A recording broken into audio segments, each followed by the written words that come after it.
ligada, exceto quando eles apresentam trabalho. Foi difícil, mas já acostumei. Imagino.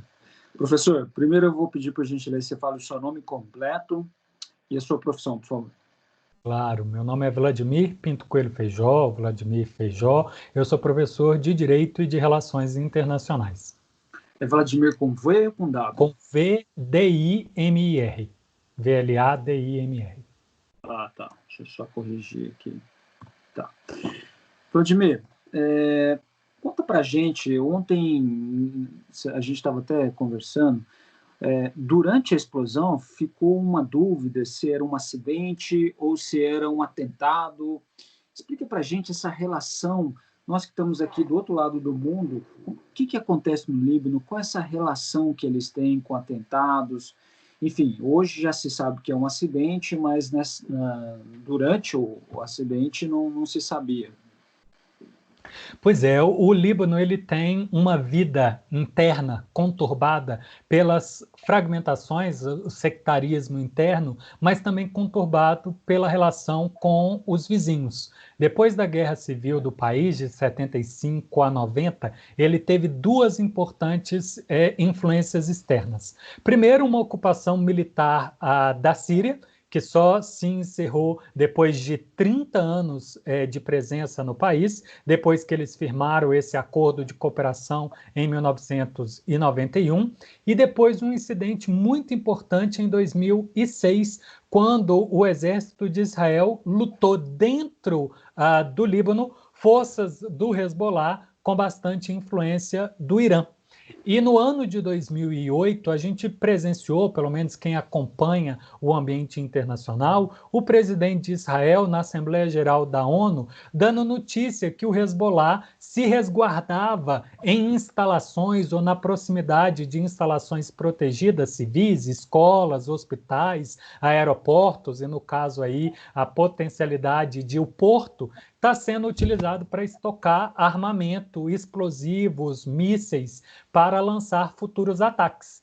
Então, é natural a gente imaginar que grupos terroristas do sectarismo interno ou sobre influência externa, no caso em especial o Hezbollah, poderiam praticar atos terroristas para pressão política ou então até um eventual ataque cirúrgico, né, de governo externo interferindo nesses estoques de armamento.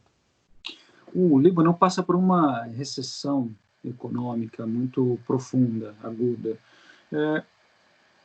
Há um horizonte, isso pode atrapalhar a relação que ele tem com o Mercosul? Como que isso pode se dar? Pois bem, essa crise do Líbano, ela teve um hiato de aparência solução. Depois da Guerra Civil e de uma instabilidade inicial no início da década de 90, ele teve uma década de aparente bom crescimento econômico. Mais de 80% da economia do país é no setor de serviço. E dentro do serviço, 3 segmentos em especial. E um deles, na metade da década de 90 até o final dos anos 2000, foi o carro forte do país, a construção civil, a reconstrução de tudo aquilo que tinha sido destruído na Guerra Civil. Só que hoje o que se percebe que foi uma reconstrução um tanto quanto artificial. Claro que muitos já chamavam a atenção, mas alguns suspeitavam que isso poderia ser equalizado no futuro. Foi às custas do endividamento público gigantesco. Hoje, a dívida pública é de 143% do PIB. E boa parte desse endividamento é interno, é com a população local, provavelmente elite política, que também é elite econômica, que encontrou uma dupla forma de se sustentar no poder, realizando obras e com isso obtendo votos, mas também tendo retorno econômico, já que ao ter emprestado esse capital inicial, ele garante o retorno na forma de juros da dívida pública. Só que nos últimos anos ficou evidente a instabilidade do sistema bancário do Líbano. Hoje se suspeita que dezenas, se não centenas de bilhões de dólares sumiram do sistema bancário do país. A legislação permite que as pessoas depositem ou em moeda local ou em dólar.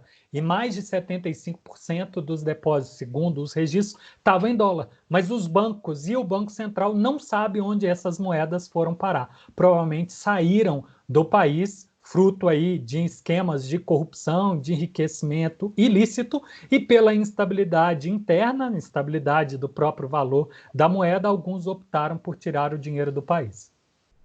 Professor, o acidente aconteceu justamente no porto, em Beirute, e uma das principais portas de acesso de produtos, inclusive brasileiros, né, como café, milho, fumo, gado.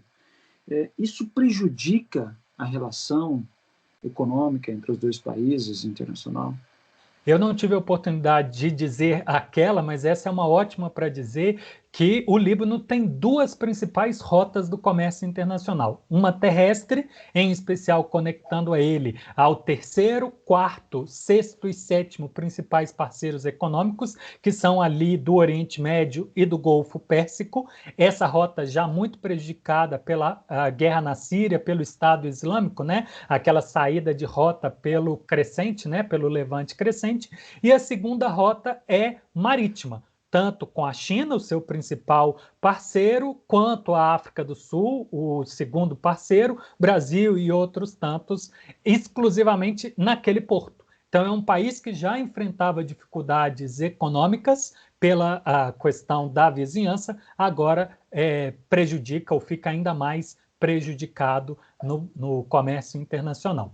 É um país que depende bastante, sim, de importação em substituição também daquilo que ele consegue exportar. Então, esse fluxo de exportação é o que garante a ele divisas para permitir ele importar aquilo que ele ou não consegue produzir ou não produz em quantidade suficiente para alimentar ou atender a demanda da população.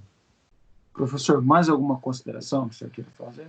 Pois é, a relação comercial com o Brasil, ela é significativa até por questão de afetividade. Nós temos uma população de origem síria e que mantém vínculos com familiares na Síria muito grande, o que nos dá aí uma vantagem diplomática e negociação elevada. Estamos também, desde 2011, contribuindo com a missão de paz da ONU e com o governo do Líbano na patrulha do litoral. E isso nos dava alguma vantagem na competição do mercado internacional. Ficamos agora dependente da estabilização da moeda, estabilização política e de encontrar uma resposta internacional para que o Líbano saia dessa crise de infraestrutura que ele já estava vivendo há algum tempo. Eles têm problemas de fornecimento de energia elétrica, malha rodoviária, malha ferroviária e agora portos e aeroportos prejudicados com esse incidente. Professor, muito obrigado pelas informações, foi ótima a entrevista. Que bom, Pablo, fico satisfeito, sempre bom poder contribuir. Ótimo, uma boa semana. Saúde. Obrigado, bom trabalho. Obrigado.